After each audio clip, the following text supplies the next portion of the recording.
Hello friends, ഇന്നത്തെ video വേ ഫ്രാഗയെക്കുറിച്ചാണ്. വേ ഫ്രാഗെ എന്ന് പറഞ്ഞാൽ ഡബ്ല്യു ക്വസ്റ്റ്യൻസ്, ഇംഗ്ലീഷിൽ ഡബ്ല്യു ക്വസ്റ്റ്യൻസ് എന്ന് പറയും. ഡബ്ല്യുവിനെ നമ്മൾ ജർമ്മനിൽ വേ എന്നല്ലേ പറയുന്നത്, അതുകൊണ്ടാണ് ഇവിടെ വേ ഫ്രാഗെ എന്ന് പറയുന്നത്, ഡബ്ല്യു ക്വസ്റ്റ്യൻസ്. ഓക്കെ, അപ്പോൾ ഡബ്ല്യു ക്വസ്റ്റ്യൻസ് ഏതൊക്കെയാണെന്ന് നമുക്ക് നോക്കാം. വാട്ടിനെ നമ്മൾ was, which, welche, how, wie, who, where, where, wo, to where, wohin, to where, wohin, from where, woher, how much, we feel and we feel, how much we feel, how many we feel, why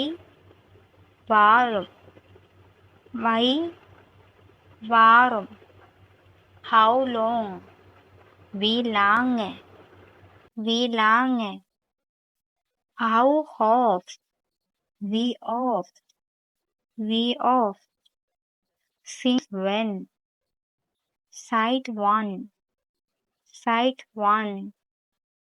with whom, with whom, when. ഒന്നുകൂടെ പറയാം. was, welche, wie, where, wo, wohin, woher, wie viele, warum, wie lange, wie oft, seit wann, mit when. ഇതെല്ലാം word ഫ്രാഗേഴ്സ് ആണ്. മുൻപോട്ട് ഗ്രാമറിന് word frog അത്യാവശ്യമായിട്ട് അറിഞ്ഞിരിക്കണം. മസ്റ്റായിട്ടും by heart ചെയ്ത് പഠിച്ചു വെക്കുക. എന്തെങ്കിലും ഡൗട്ട് ഉണ്ടെങ്കിൽ കമൻറ്റ് ചെയ്യുക. ഈ വീഡിയോ നിങ്ങൾക്ക് ഇഷ്ടപ്പെടുവാണെങ്കിൽ ലൈക്ക് ചെയ്യാനും സബ്സ്ക്രൈബ് ചെയ്യാനും ഷെയർ ചെയ്യാനും മറക്കരുത്. അതുപോലെ തന്നെ നിങ്ങൾക്ക് എങ്ങനെ പ്രൊനൗൺസ് ചെയ്യണമെന്ന് അറിയത്തില്ലെങ്കിൽ അതിനുള്ള വീഡിയോ നമ്മുടെ ചാനലിൽ ചെയ്തിട്ടുണ്ട്. ഞാൻ അതിൻ്റെ ലിങ്ക് ഡിസ്ക്രിപ്ഷനിൽ ഇട്ടേക്കാം. കാണാത്തവർ അത് പോയി കാണുക. Okay, cheers.